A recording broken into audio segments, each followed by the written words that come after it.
Let's bring in Jeff Nankivell, former diplomat and president and CEO of the Asia Pacific Foundation of Canada. Jeff, thank you very much for being here with us today. Thanks for having me, Renee. Now, there have been longstanding tensions between these two countries. Can you sum up what has led to this latest incident?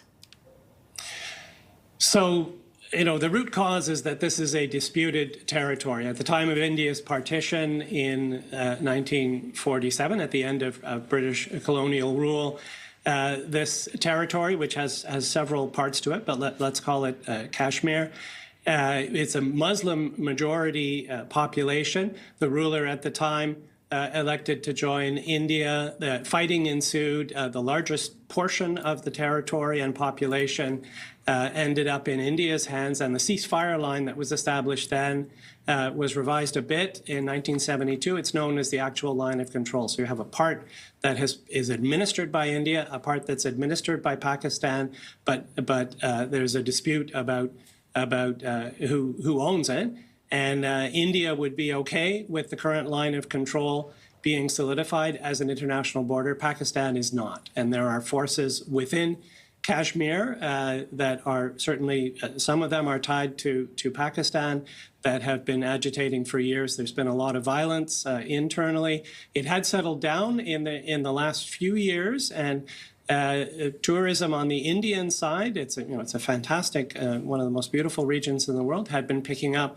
But then we had this horrific attack on April 22nd that was targeting tourists, 26 people killed, the largest terror attack in India since the Mumbai attacks of 2008.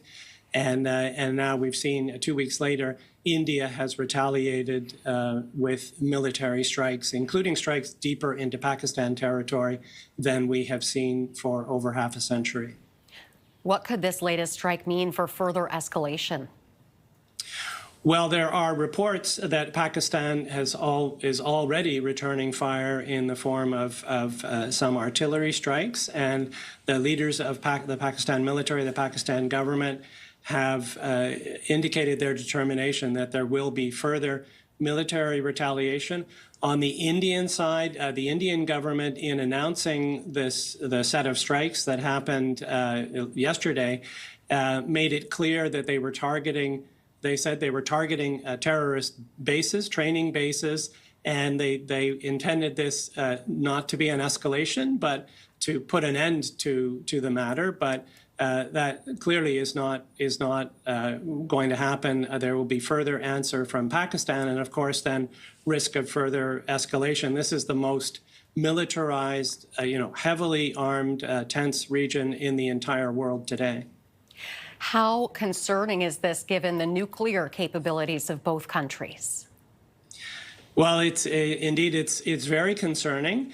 They have a history of military exchanges. So more recently in 2016 and in 2019, there were limited exchanges. In 2016, some ground troops from India going into the Pakistan side over the line of control, and then in 2019, airstrikes.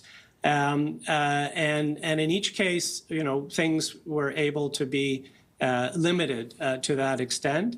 And certainly that's the hope that that this will not escalate. It's certainly not in anyone's interest in Pakistan or India to allow a full-scale war to break out. And there are lots of countries in the region, including Iran, Qatar. You have the United States with an interest, and the Europeans and the UN to act as mediators, and certainly the international community is going to work very hard to see that this does not escalate further. That is our time. Thank you very much today for being with us, Jeff. That is Jeff Nankivell, former diplomat and president and CEO at the Asia Pacific Foundation of Canada.